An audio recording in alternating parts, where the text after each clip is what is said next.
តោះបងនេះតៅទេស្មងឥឡូវយើងផ្សារតៅហើយឥឡូវយើងរៀបចំអប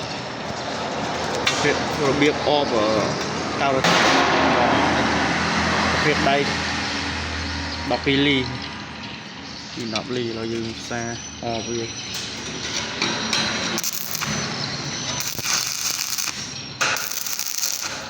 លីអបជាមួយដៃប្រភេទស្លឹកទូលស៊ីតៅរទេះយើងតៅរទេះអូសាច់ហ្មង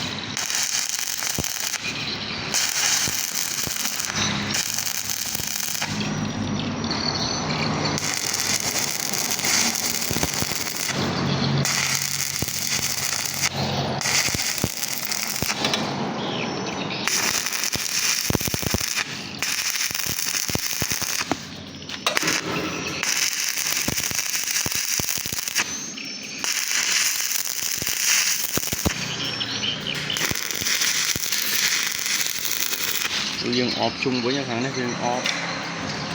សងខាងនោះអស់